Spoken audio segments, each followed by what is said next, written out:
sú wa láti máa kọ orin ti ìgbàanì.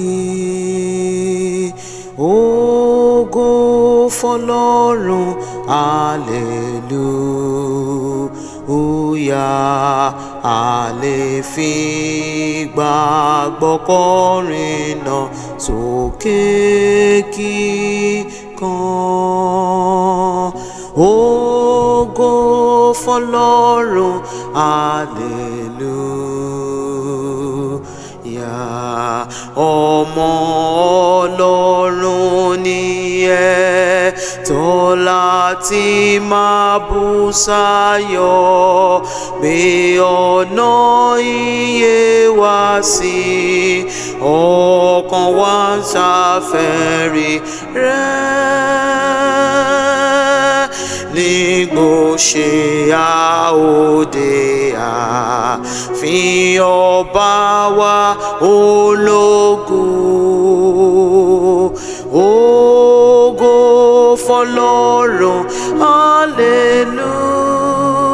hallelujah.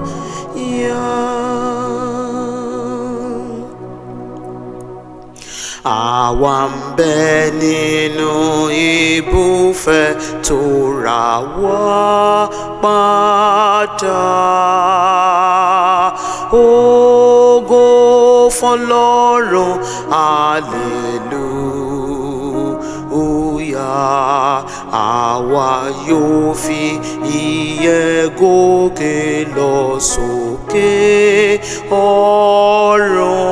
ọ̀run. Ògo f'Ọlọ́run, hallelujah. Ọmọ Ọlọ́run ni ẹ́, tọ́ láti máa bú sáyọ̀, gbé ọ̀nà ìyè wá sí ọkàn wa ń ṣàfẹ́rí rẹ̀.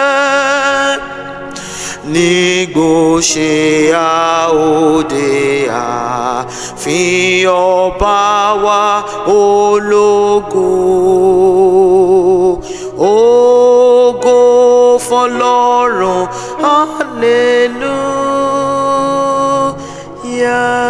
hallelujah. Àwa ń lọ sí ààfin kan tí a fi wúrà kọ́. Ògo f'Ọlọ́run, hallelujah. Níbi tí a ó rí ọba ògo náà, ẹwà rẹ̀. Ògo f'Ọlọ́run, hallelujah. Ọmọ Ọlọ́run ni ẹ́, tọ́ láti máa bú sáyọ̀, gbé ọ̀nà ìyè wá sí ọkàn wa ń ṣàfẹ́rí rẹ̀. Nígbò ṣe àòde ààfin ọba wa ológo. Ògo f'Ọlọ́run,